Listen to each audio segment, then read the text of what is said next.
मी विधानसभा अध्यक्ष असताना एकदा मी दिल्लीला गेलो होतो आणि त्यावेळेस मला लोकसभेचे अध्यक्ष म्हणाले होते की हे परमवीर सिंग नावाचे हे अधिकारी आयपीएस कोण आहेत. म्हटलं आहे आयपीएस आहे आमच्या इथं. म्हटले त्याचं एक फाईल भ्रष्टाचाराची आमच्याकडेही आली, पीओमामध्ये गेली, राज्याच्या मुख्यमंत्र्याकडेही गेलेली आहे आणि एवढा भ्रष्टाचारी अधिकारी आहे अशा पद्धतीचा उल्लेख त्यांनी केला होता. मी दिल्लीवरून आल्यानंतर परमवीर सिंग एकदा मला भेटायला आले. त्यांना पण मी सांगितलेलं होतं की काय तुमचे असे फाईल तयार झालेले आहेत, काय एवढा भ्रष्टाचार केला. तर ते नहीं सर, वो मेरे हमारे डिपार्टमेंट के कुछ लोग हैं वो फालतू रिपोर्ट करते रहते हैं. पण मला आता ते घटना कळली की परमवीर सिंगवर जो कॅटचे जे काही आदेश पारित झालेले होते, माननीय मुंबई उच्च न्यायालयाने जे सांगितलं होतं की त्याच्या सस्पेन्शनच्या याच्यामध्ये दर 3 महिन्याने रिव्ह्यू करून त्या पद्धतीचं त्याला एक्सटेंड करावं. पण गेल्या 1 वर्षामध्ये परमवीर सिंगच्या मॅटरमध्ये कुठलाही रिव्ह्यू केला गेला नाही. कॅटच्या आदेशाचं पालन केलं गेलं नाही. माननीय हायकोर्टाचं आदेशाचं पालन राज्याच्या एकनाथ शिंदे आणि फडणवीसाच्या सरकारने केलेलं नाही. पण याच्यातून एक गोष्ट मला स्पष्ट होतं की अँटिलाकामध्ये ज्या पद्धतीनं ते स्फोटाचं जे नाट्य त्या काळामध्ये घडवण्यात आलेलं होतं आणि मी विधानसभेतही त्या काळात सांगत होतो की जे फडणवीस जे स्क्रिप्ट वाचतात आहेत ती ठरवलेली स्क्रिप्ट आहे असं मी विधानसभेच्या रेकॉर्डवर आणलेलं होतं आणि ते खरं निघतंय का असं मला वाटतं आहे. कारण की ज्या पद्धतीनं परमवीर सिंगनी त्यावेळच्या गृहमंत्र्यावर 100 कोटी दिल्याचा आरोप केला आणि पूर्ण महाराष्ट्राला कलंक लावण्याचं पाप झालेलं होतं. ते 100 कोटी तर त्याचा अखेरपर्यंत हिशोब आलाच नाही. माननीय सुप्रीम कोर्टाने ईडीवर आणि सीबीआयवर ताशेरे त्या काळात ओढलेले देशमुखांच्या प्रकरणामध्ये आपण पाहिलं. 100 कोटीचा हिशोब आला नाही. पहिली गोष्ट तर अशी आहे की ज्यांनी 100 कोटी त्यांना दिले ते 100 कोटी आणले कुठून हा प्रश्न पहिले निर्माण होत होता. पण त्या परमवीर सिंगला परवा कॅटचे आदेशाचे कुठलंही पालन केलं नाही. मान्य सुप्रीम हायकोर्टाचं पालन केलं गेलं नाही. आणि मला जे काही माहिती आता मिळालेली आहे त्या माहितीच्या आधारावर आहे की महाराष्ट्राच्या सरकारने, कारण की परमवीर सिंगनी त्या काळामध्ये महाविकास आघाडीला बदनाम करण्यासाठी जो प्यादा केंद्र सरकारने वापरलेला होता त्या प्याद्याला न्याय देण्याच्या दृष्टिकोनातून राज्य सरकारने सगळे त्याच्यावर लावलेले आरोप ते वापस घेतलेत आणि कॅटमधून तांत्रिक पद्धतीनं त्याला बाहेर काढण्यात आलं आणि मग परमवीर सिंगला आता सगळ्या गोष्टी पूर्वलक्षी प्रभावानं त्याचे सगळे फायदे त्याला देण्याचा जो परवा आदेश काढलेला आहे. माझा सरकारला सवाल आहे आणि राज्याच्या गृहमंत्र्याला ही वास्तविकता, कारण की महाराष्ट्राच्या इतिहासामध्ये एखादा अधिकारी स्वतःच्या मंत्र्यावर म्हणजे गृहमंत्र्यावर 100 कोटी रुपये दिल्याचा आरोप करताय, त्याच्यात महाराष्ट्राची बदनामी झालेली होती. आणि हे खरं काय आहे ते माननीय सुप्रीम कोर्टाने मधल्या काळामध्ये ते 100 कोटीचा हिशोबही त्या ठिकाणी पुढे आला, ईडीच्या माध्यमातूनही आला. मग हा महाराष्ट्राला कलंक लावण्यासाठी सत्ता कशी आपल्याला गेन करता येईल, केंद्र सरकारच्या बसलेल्या सरकारनी मोदी सरकारनी सत्तेचा दुरुपयोग केला की महाराष्ट्रातल्या भाजपने हा केंद्राच्या सत्तेचा दुरुपयोग करून राज्याच्या सरकारला आणि राज्याला बदनाम करण्याचं काम केलेलं आहे. हे महाराष्ट्राच्या इतिहासात कधी असं पद्धतीच्या घटना झाल्या नाही. पण महाराष्ट्राच्या इतिहासाला एक काळीमा लावण्याचा हा प्रयत्न सरकारच्या वतीनं म्हणजे आताच्या सरकारच्या वतीनं आणि केंद्राच्या सरकारच्या वतीनं झालेला आहे असं आम्हाला वाटतंय. राज्याच्या गृहमंत्र्यांनी याची स्पष्टोक्ती केली पाहिजे, नाहीतर त्यांना आम्ही विधानसभेत हा मुद्दा उपस्थित करू. कारण की हा जो कलंक महाराष्ट्राला लावण्याचा पाप झालेला आहे आणि हा जो खेळ झालेला आहे, जे नाट्य अंबानींच्या घरासमोर जे घडलेलं होतं त्या नाट्याचंही खऱ्या अर्थानं हे सगळ्या गोष्टी पुढे आल्या पाहिजेत. आणि म्हणून आम्ही तुमच्या माध्यमातून सरकारला मागणी करतो आहे आणि ह्या घटनेचं जनतेच्या समोर स्पष्टोक्ती यावी, नाहीतर राज्याच्या गृहमंत्र्यांनी राजीनामा द्यावा ही मागणी काँग्रेसच्या वतीनं आम्ही करू. मैंने कोई आरोप नहीं लगाया. आपने देखा होगा कि जब मैं विधानसभा अध्यक्ष था मैं लोकसभा अध्यक्ष जी से मिला था, उसमें उन्हें कहा था कि ऐसा एक फाइल परमवीर सिंह नाम के एक आईपीएस अधिकारी का है, उसने बहुत भ्रष्टाचार किया है, उसका फाइल पीएमओ में भी गया है, राज्य के मुख्यमंत्री की प्रतिलिपि लिखी थी उसमें। और मैं परमवीर सिंह भी मुझे मिलने आए थे, तो मैंने उनको बताया था कि ऐसा ऐसा तुम्हारे पे, तो बोला नहीं हमारे डिपार्टमेंट में ऐसे तरह के चलता है, ऐसा उसने बोला था। लेकिन अब मुझे वो पिक्चर क्लियर आ रहा है कि उसी भ्रष्टाचारी अधिकारी को हाथ में लेकर महाराष्ट्र को बदनाम करने के लिए, महाराष्ट्र की महाविकास आघाड़ी सरकार को बदनाम करने के लिए जो षड्यंत्र केंद्र में बैठी हुई सरकार ने, बीजेपी की सरकार ने जो जिस तरह से बनाया था, वो अब सामने आ रहा है। क्योंकि परमवीर सिंह को 2-3 दिन पहले ही उसको पूर्वलक्षी प्रभाव के आधार पर उसके पूरे फायदे नौकरी में के उसको देने के लिए आदेश राज्य सरकार ने निकाला है। कैट का जो आदेश है उसको बाजू कर दिया है। माननीय हाईकोर्ट ने ये कहा था कि हर 3 महीने में इसका रिव्यू लेना चाहिए और उनके सस्पेंशन के बारे में पूरी मालूमात आके उसको एक्सटेंड करना चाहिए, इस तरह के आदेश दिए गए थे। लेकिन राज्य सरकार ने 1 साल में कोई रिव्यू नहीं लिया, उसको ऐसे ही रखा और कैट को गलत इंफॉर्मेशन देकर उसके ऊपर के आरोप का खंडन किया गया है, ऐसा हमें पता है। तो हमारा ये कहना है कि राज्य सरकार ने, क्योंकि ये घटना बड़ी है, सिर्फ परमवीर सिंह की नहीं है, उस समय के सरकार को नहीं तो महाराष्ट्र को बदनाम करने का पाप जो बीजेपी ने किया है, ये वास्तविकता लोगों के सामने आना चाहिए। ये भूमिका हमारी है। कांग्रेस एक मांग लगा करेंगी, विधानसभा में भी ये इशू हम उठाएंगे, क्योंकि ये छोटा मामला नहीं है। ये महाराष्ट्र जैसे प्रगत राज्य को, महाराष्ट्र जैसे पुरोगामी महाराष्ट्र को, शाहू फुले आंबेडकर की विचारधारा को भ्रष्टाचारी महाराष्ट्र बनाने का एक आरोप लगाने का काम उस समय में केंद्र में बैठी हुई बीजेपी और राज्य में बैठी हुई बीजेपी ने जो षड्यंत्र बनाया था, अंबानी के घर के सामने जो स्फोट करवाने का जो मामला हुआ था, ये सब नौटंकी। क्योंकि मैं उस समय भी विधानसभा में कहा था कि जो फडणवीस अपोजिशन लीडर थे, ये स्क्रिप्ट पढ़ रहे हैं, कुछ ना कुछ दाल में काला है, ऐसा मैंने रिकॉर्ड पे लाया है। तो मुझे अब लगता है कि ये वास्तविकता सामने आ रही है, इसकी पूरी चौकसी होना चाहिए। राज्य के गृह मंत्री ने और राज्य के मुख्यमंत्री ने इसकी दखल लेना चाहिए और वास्तविकता राज्य के जनता के सामने रखना चाहिए। नहीं तो ये मामला विधानसभा में उठाएंगे और राज्य के गृह मंत्री का हम रिजाइन मांगेंगे। कल अजित पवार ने कहा कि 16 आमदार निलंबित भी होते थे तो सरकार को कोई धोखा नहीं। मैं उस विषय पे नहीं जाना चाहता, ये विषय हमारे महाराष्ट्र के लिए काय फॉर्म्युला ठरला अजित पवार बोलले हो. लोकसभेच्या आगामी लोकसभा निवडणुकीसंदर्भात महाविकास आघाडीचा 16-16-16चा फॉर्म्युला ठरला अशी माहिती अजून कुठली त्या विषयावर नाही, प्राथमिक चर्चा झालेली आहे आणि अजून जागा वाटपाचं कुठलंही पुढे गेलेलं नाही. पक्षाने केलेल्या अंतर्गत सर्वेक्षणामध्ये मुंबई महानगरपालिकेमध्ये काँग्रेसच एक मोठा पक्ष ठरेल असं सर्वेक्षणाला आपणही म्हटलेलं आहे. काँग्रेस वेगळं लढणार मुंबई महापालिकेत. बघा, आम्ही आमची भूमिका काँग्रेस पक्षाच्या वतीनं आम्ही मांडलेली आहे की स्थानिक स्वराज्य संस्था ज्या आहेत, ह्या तिथली ती जी काही परिस्थिती असेल त्या परिस्थितीच्या आधारावर काँग्रेस लढेल, काही ठिकाणी स्वबळावर पण लढेल.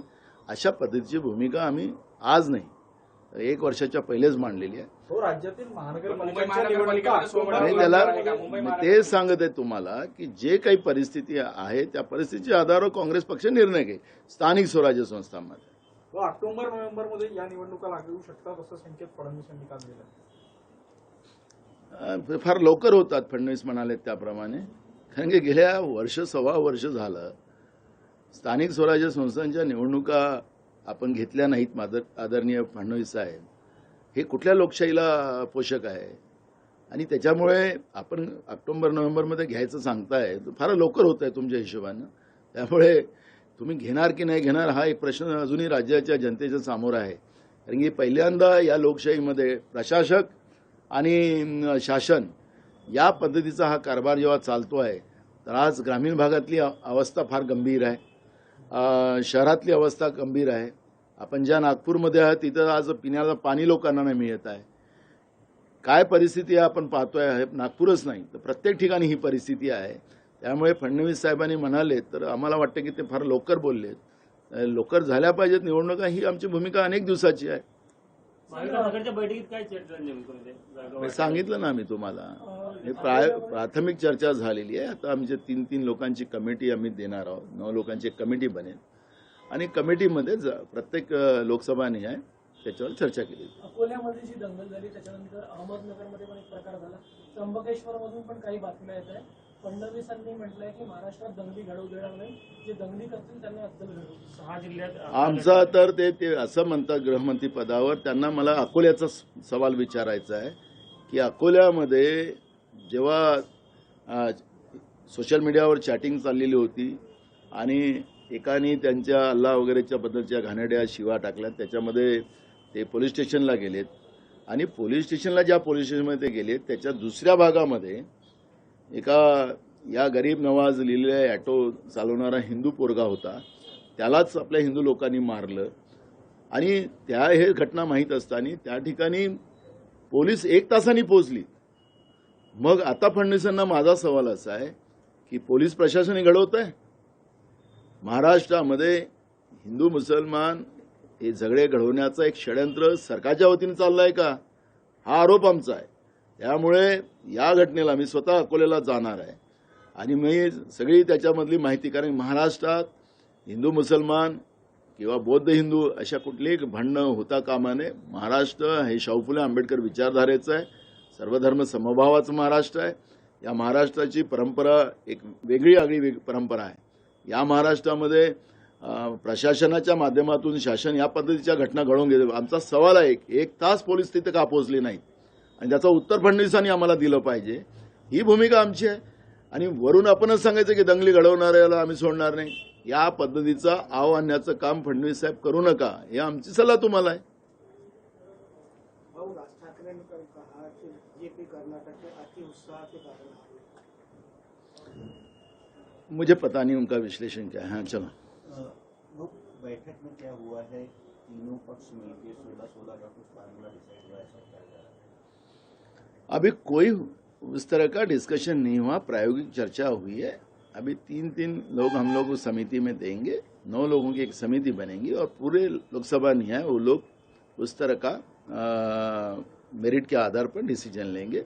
और मुझे लगता है कि ये 15-20 दिन के अंदर ये सब रिपोर्ट आएगा और उसके बाद में बैठकर उसमें निर्णय लिया जाएगा. महाडच्या जागेसंदर्भात तुमचा आग्रह आहे की ते तुम्हालाच मिळावी, स्नेहल जगताप यांना शिवसेनेने बिलकुल आमचीच जागा आहे ती, आम्हीच लढू.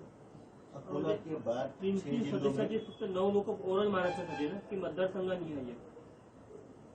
महाराष्ट्र. अकोला के बाद 6 जिलों में हाई अलर्ट घोषित किया है. क्या लगता है आपको जिस तरह से कर रही है? देखो, अकोला का मैं पूरे नज़र रखा था जब घटना हुई. चैटिंग के बाद वहाँ पे जो उद्रेक हुआ है, जिस तरह से अल्लाह को गाली देने का कार्यक्रम जिस लड़के ने किया था, उसके बारे में पुलिस स्टेशन में कुछ मुस्लिम लड़के वहाँ पर पुलिस स्टेशन में पहुँचे. लेकिन उसी समय में उधर रिपोर्ट दायर हो ही रही थी तो इधर दूसरे एरिया में दंगा चालू हो गया. एक ऑटो पे या गरीब नवाज लिखा था, उसको चलाने वाला हिंदू लड़का था, उसको मुस्लिम करके मारा गया और वो घटना सबके सामने. लेकिन पुलिस 1 घंटा बाद क्यों पहुंची, ये सवाल वहाँ पर है. और हम राज्य के फडणवीस जो गृह मंत्री है उनको सवाल करना चाहते हैं कि ये कहते हैं कि हम दंगा करने वालों को छोड़ेंगे नहीं, तो फिर तुम्हारी पुलिस ने दंगा करवाया, क्यों 1 घंटा लेट पहुंची पुलिस, उसका जवाब क्यों नहीं पूछा गया. और इस तरह का तनाव बना के रखना ये अच्छी बात नहीं. क्यों नहीं सरकार वहाँ पहुंची, क्यों नहीं लोगों को समझौता करवाया, क्यों कर्फ्यू लगाना और शहरों का विकास रुकवाना, ऐसे भी प्रशासक बिठा के रखे हैं शहरों में. महानगर पालिका अकोला में क्या सरकार क्यों नहीं पहुंची, वहाँ का पालक मंत्री क्यों नहीं पहुंचा, खुद ही पालक मंत्री वो वहाँ के, क्यों नहीं पहुंचे वहाँ पर. ये सवाल हम उनको पूछना चाहते हैं. क्यों नहीं सब लोगों को मिलाकर वहाँ पर शांति प्रस्थान करने का काम क्यों नहीं किया गया.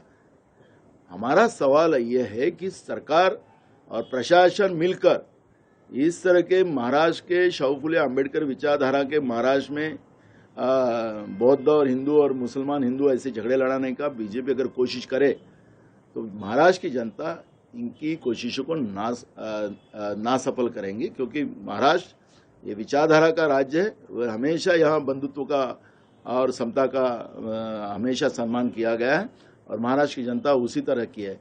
ये सरकार बीजेपी जिस तरह से सरकार में बैठकर इस तरह का खेल खेलती है, कदापि महाराष्ट्र की जनता इसको एक्सेप्ट नहीं करेगी. ममता बॅनर्जीने म्हटलं की आम्ही काँग्रेसला मदत करू अशा पद्धतीने त्यांनी वक्तव्य केलं आहे. ते आता राष्ट्रीय पातळीवर त्याच्यावरची चर्चा होईल. ते आता मी इथं बोलून काही अर्थ नाही.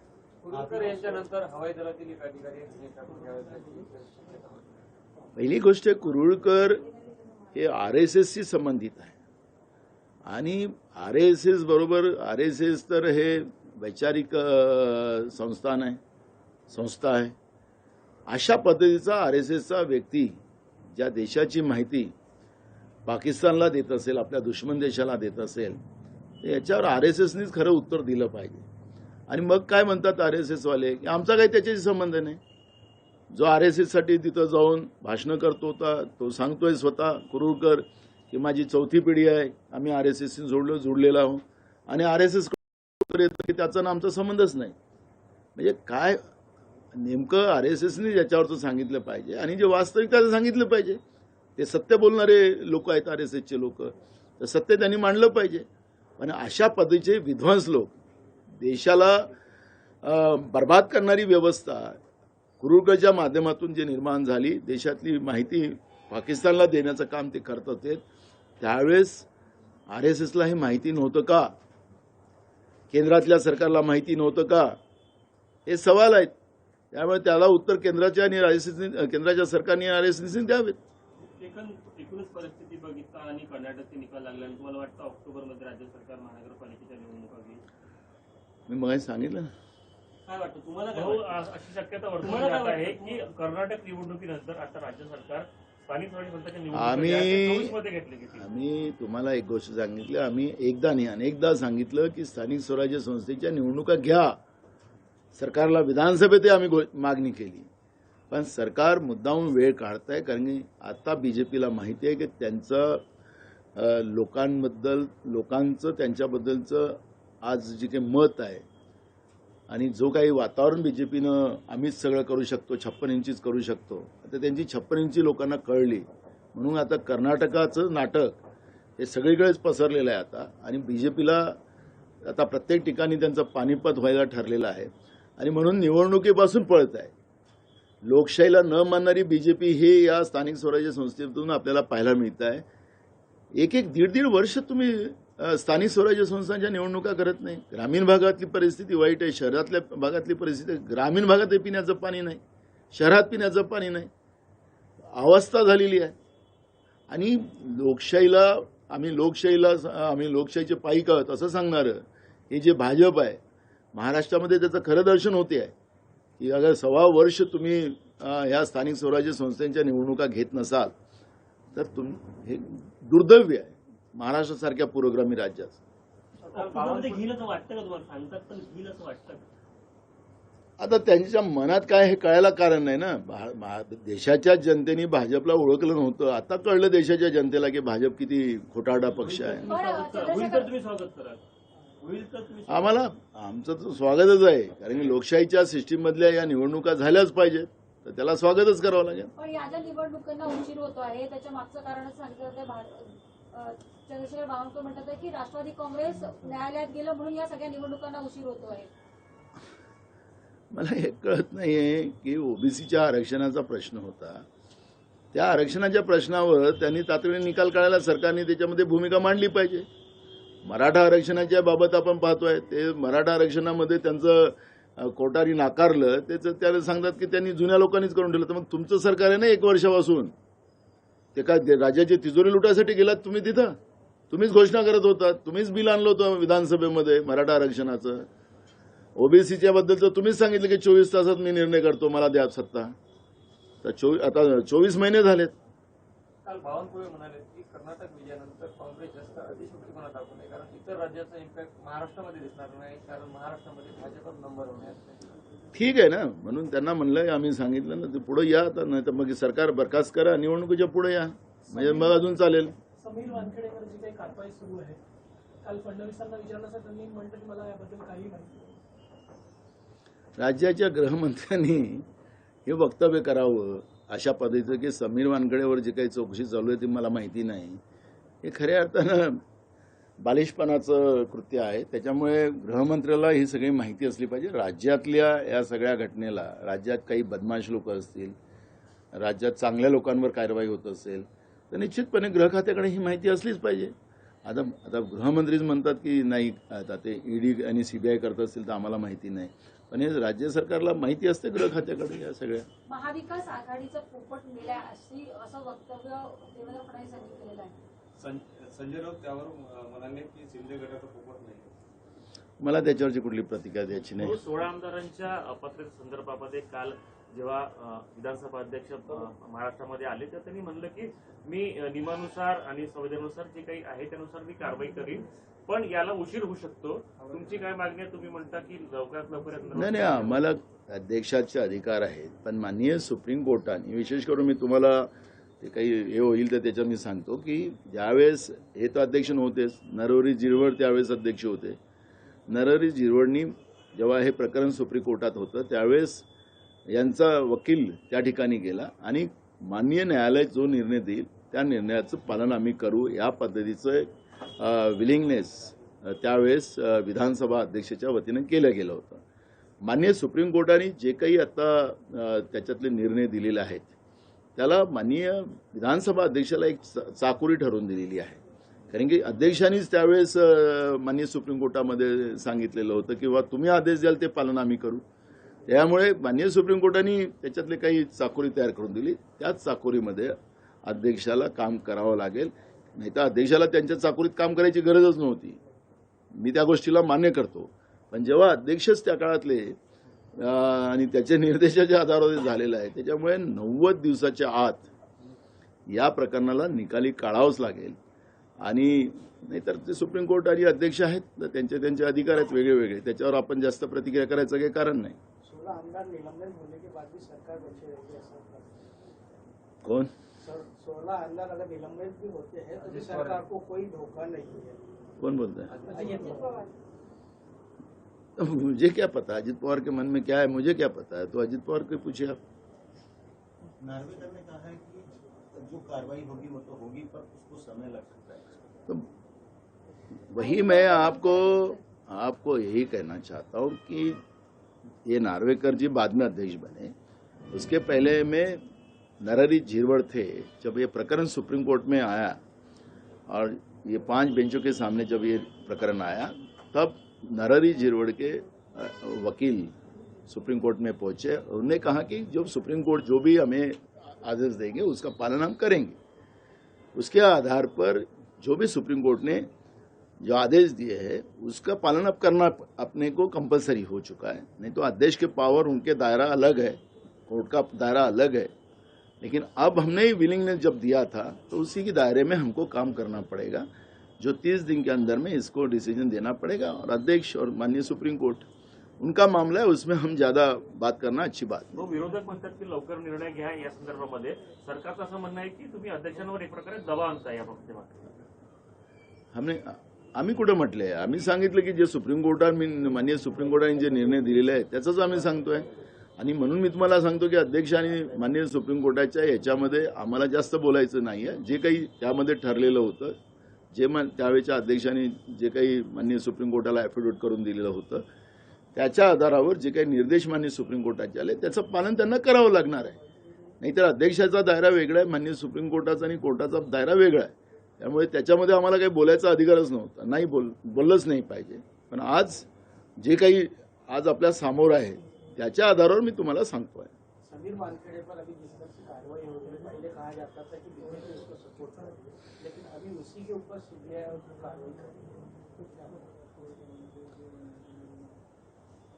देखो, आपको परमवीर सिंह को भी फरार रखा गया था. परमवीर सिंह को कोई अटक भी नहीं की गई अभी तक. वाजे को बेल नहीं हो रही है, लेकिन परमवीर सिंह तो अब माफी का साक्षीदार बन गया. वो कोई गुनहगार ही नहीं डिसाइड हो रहा. अभी तो एकदम क्लीन चिट मिल गई उसको. कुछ आप उसके IAS IPS अधिकारी या IRS अधिकारी का कैसा वापर बीजेपी कर रही है, ये परमवीर सिंह के मैटर में हम सब लोग देख रहे हैं. इस तरह की राजनीति देश के इतिहास में पहली बार ऐसी हो रही है. IRS IPS IAS अधिकारी का कैसा दुरुपयोग किया जा रहा है, सत्ता के लालच में बीजेपी कैसा उपयोग करती है उसका अंदाज हम देख रहे हैं. ये समीर वानखेड़े का खेल क्या है अब भविष्य में समझ में आएगा। आज उसके ऊपर की प्रतिक्रिया करना मेरे को अच्छा नहीं लगता, लेकिन समय के साथ वो करेंगे, क्योंकि कुछ तो भी खेल है उसमें, दाल में तो काला जरूर है। लोकशाही मराठी ऐका, पहा, जागरूक रहा।